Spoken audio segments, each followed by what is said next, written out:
Bhavnagar Okha train ખોટકાયા મામલે સૌથી મોટા સમાચાર।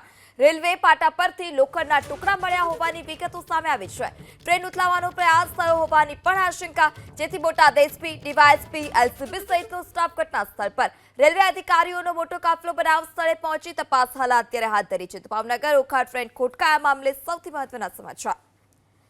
વધુ માહિતી સાથે સંવાદદાતા મહિપાલ વાઘેલા ફોન લાઈનથી જોડાઈ ચૂક્યા છે। જે મહિપાલ, લોખંડના ટુકડા પણ રેલવે પાટા પરથી મળી આવ્યા છે, તપાસ કેટલે પહોંચી, હાલ અત્યારે સ્થળ પર કોણ કોણ ઉપસ્થિત?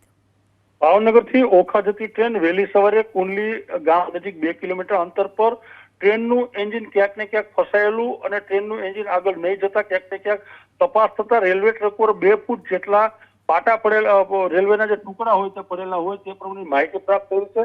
હાલ તો જે ટુકડા પડેલા હોય તેને લઈ પ્રાથમિક તપાસની દ્રષ્ટિએ રેલવેની આ ટ્રેન છે તેને ઉઠલાવવાનો અકસ્માત સર્જાય તે પ્રમાણેનું કાવતરું ઘડાયું હોય તેવી પ્રાથમિક અત્યારે માહિતી મળી છે।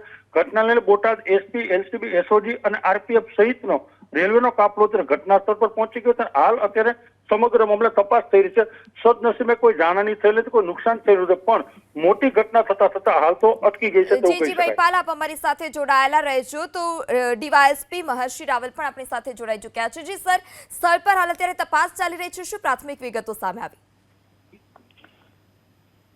રાણપુર પોલીસ સ્ટેશન વિસ્તારમાં આજે ઓખા ભાવનગર ટ્રેન જ્યારે પસાર થઈ રહી હતી, જેના નંબર 19210 છે, તે રેલવે કિલોમીટર નંબર 69-4 થી 69-5 ની વચ્ચે આ ટ્રેન છે તે પસાર થઈ હતી। તે દરમિયાન લોખંડના કોઈ જૂના એક રેલવે ટ્રેકનો 4 ફૂટ આસપાસનો ટુકડો છે તે પાટાના જે સ્લીપર્સ છે તેની વચ્ચે રાખવામાં આવ્યો હતો, જેની સાથે આ એન્જિન છે તે ટકરાયું હતું અને તે જગ્યાએ બંધ પડી ગયેલ છે।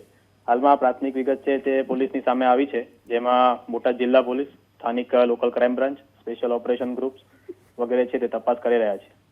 જી સર, આપ અમારી સાથે જોડાયા તે બદલ આપનો આભાર। તો બોટાદમાં ભાવનગર ઓખા ટ્રેનને ઉથલાવવાના પ્રયાસની પણ આશંકા સેવાઈ રહી છે। રેલવે પાટા પરથી લોખંડના ટુકડા મળી આવ્યા હોવાની માહિતી, રેલવેના અધિકારીઓ પણ ઘટના સ્થળ પર પહોંચ્યા છે, પોલીસની ટીમ પણ ઘટના સ્થળ પર।